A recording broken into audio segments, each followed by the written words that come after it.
మొన్న ఒక బ్రదర్ నాకు కాల్ చేసి అడుగుతున్నాడు, బ్రదర్ మనం సువార్తకి వెళ్దాం బ్రదర్, సువార్త ప్రకటించడానికి వెళ్దామా పలానా చోటికి అన్నాడు. సరే వెళ్దాం, ఎందుకు అలా కనిపించింది నీకు అన్నాను. వెళ్దాం, నీకు ఎందుకు ఇలా కనిపించింది, ఎప్పుడు అడగలేదు కదా నేను అన్నా.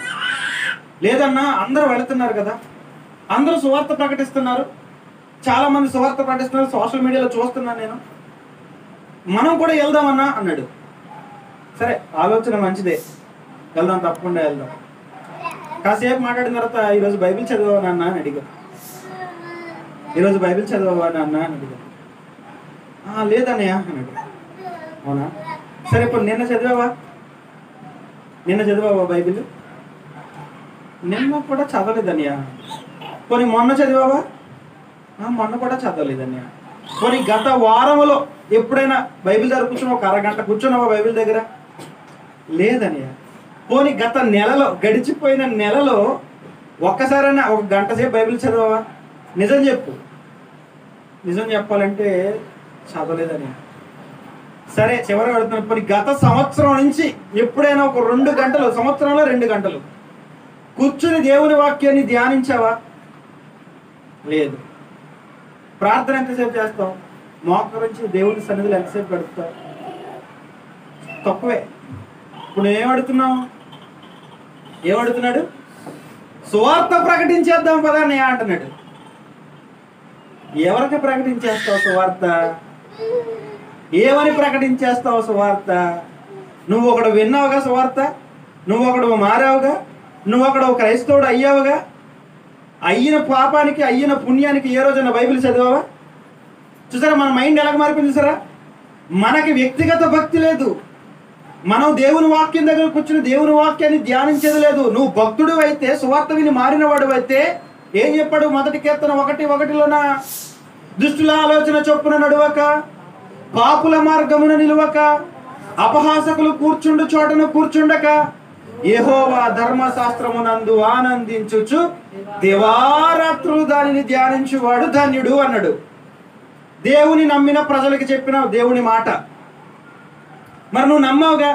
ఎప్పుడైనా దేవుని వాక్యాన్ని ధ్యానించావా అంటే ధ్యానించలేదు.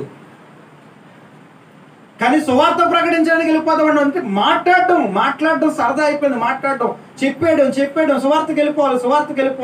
సువార్తకి వెళ్ళిపోయి ఏం చెప్తావు? మారు మనసు పొందండి అని చెప్తావు. అంతేనండి?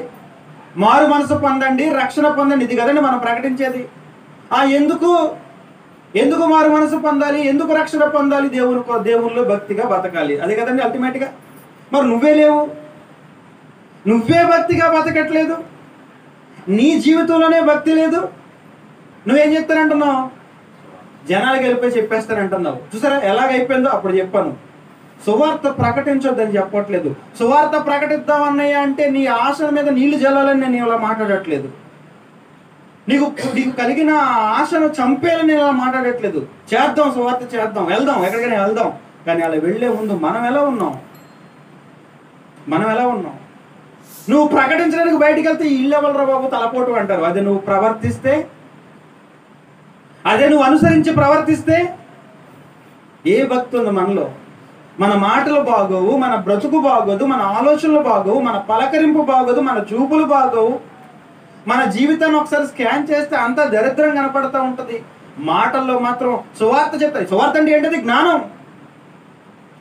క్రీస్తుని గురించిన మాటలు అవి. క్రీస్తు మరణించాడు, చనిపోయాడు, సమాధి చేయబడి తిరిగి లేచాడు, ప్రభు దగ్గర రండి. ఏంటది? క్రీస్తుని గురించిన జ్ఞానాన్ని మాట్లాడుతున్నాను నువ్వు అక్కడ. కానీ జ్ఞానం అంటే ఏంటో తెలుసా? యెహోవా యందలి భయభక్తులే జ్ఞానమనియు, దుష్టత్వమును విడుచుటయే వివేకమనియు ఆయన నరులకు సెలవిచ్చెను. యెహోవా యందలి భయభక్తులే అన్నాడు. చూడండి, అదండి జ్ఞానం అంటే.